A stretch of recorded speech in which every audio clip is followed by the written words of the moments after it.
Welcome students to your English class. Today's session we are going to learn a prose lesson from Unit 1. His First Flight by Liam O Flaherty. Let's recap what we have learned in the previous session. It's an interesting story of a hesitant and timid seagull learning the art of flying. While his two brothers and sister mastered the art of flying, his fear and hesitation prevent him from doing so. His diving at the fish due to hunger proves the blessing of disguise. The young seagull was alone on the ledge. He tried in vain because of his fear. He had taken little run forward and it walked back to the same place. His brother and sister had wings far shorter than his own wings, but he failed to muster up courage and fly.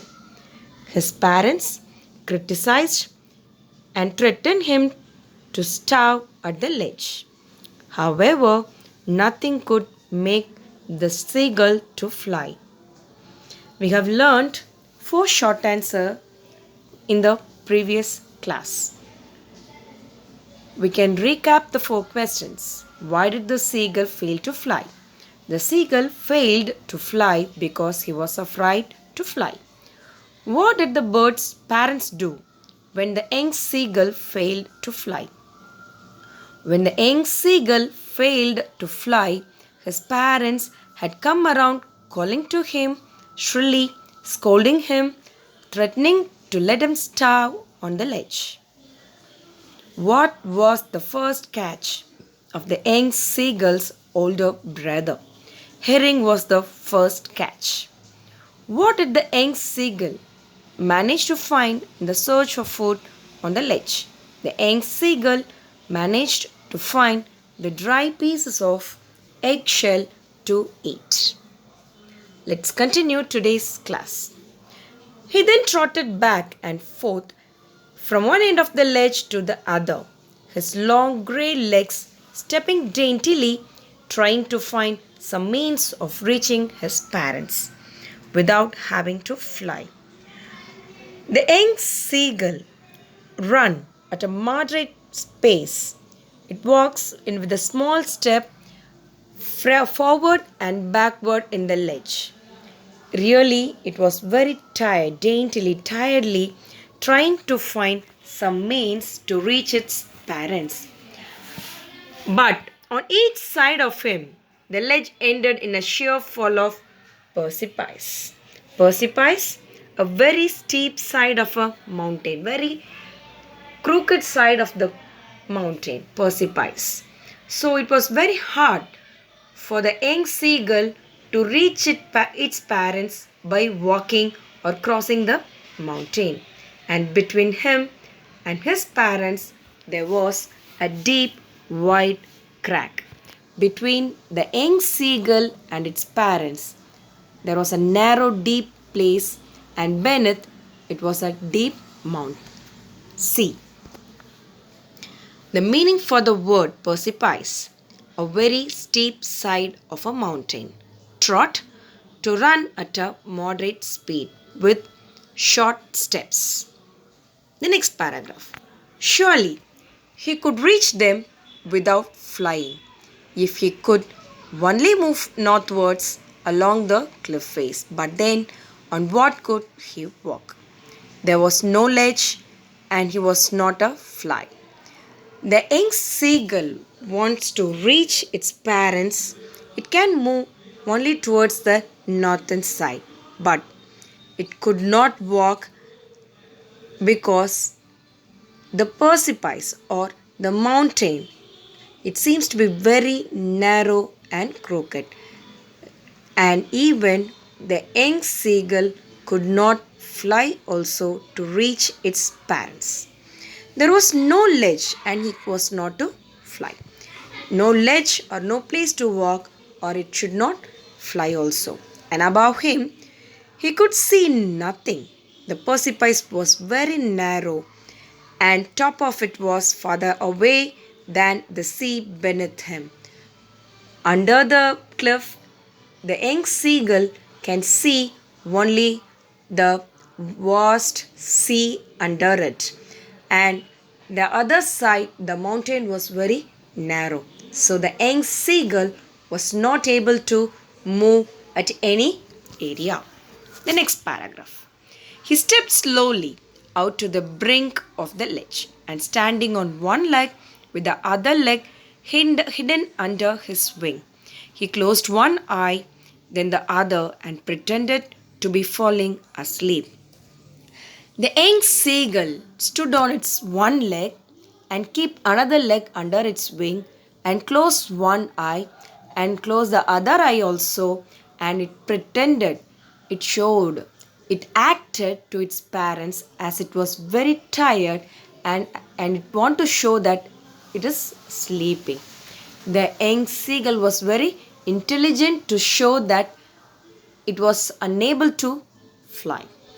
Still, they took no notice of him.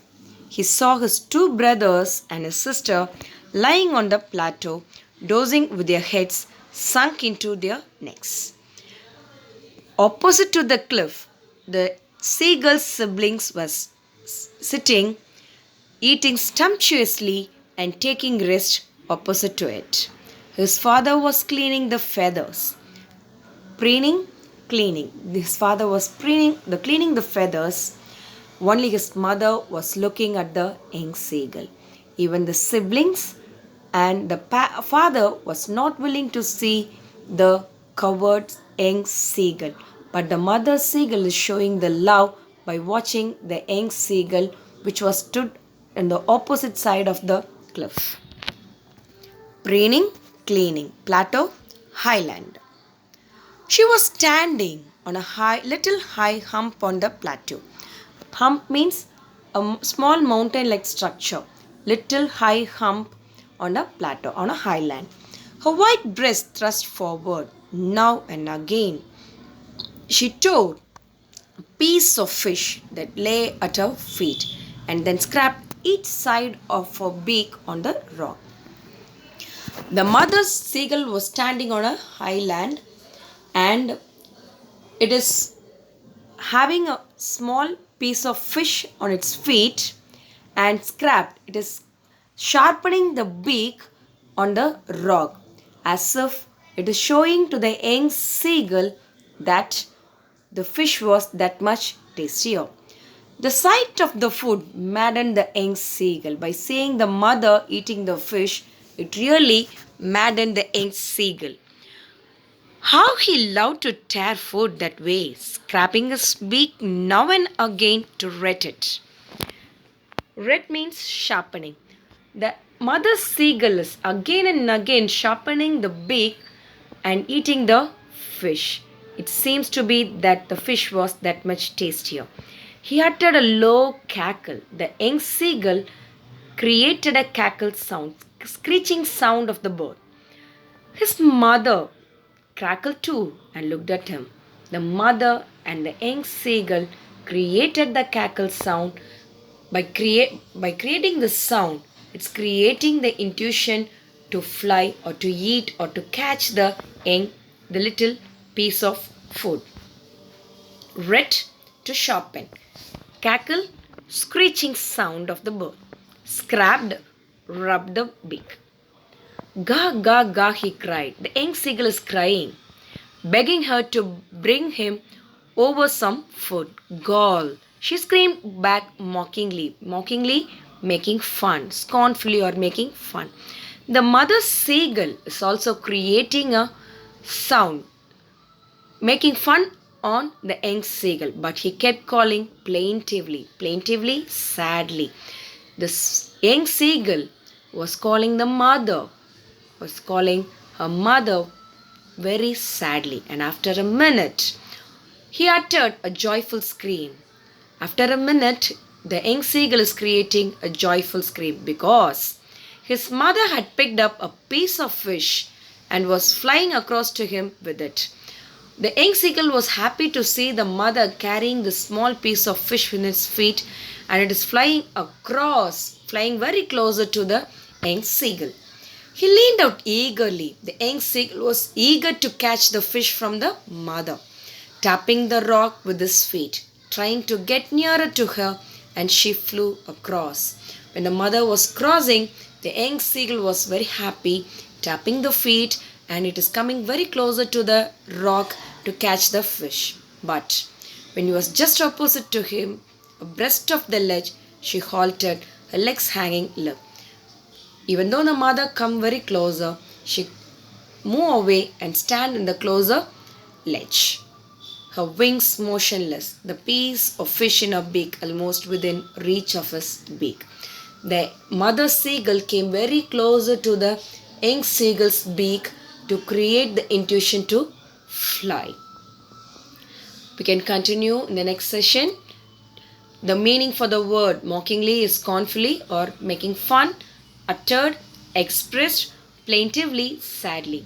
We can continue in the next session. Today's homework, we have to learn some questions and synonyms. We can see the mother seagull is having a small piece of fish in the beak and it is approaching the young seagull. Today's questions. What did the young bird do to seek the attention of his parents? The young bird uttered a low cackle and kept calling sadly. What made the young seagull go mad? The young seagull was very hungry and her mother did not come nearer to feed him. It made the young seagull go mad. Why did the young bird utter a joyful scream? The young bird's mother screamed back mockingly when he had asked food, so he uttered a joyful scream. Did the mother bird offer any food to the young bird?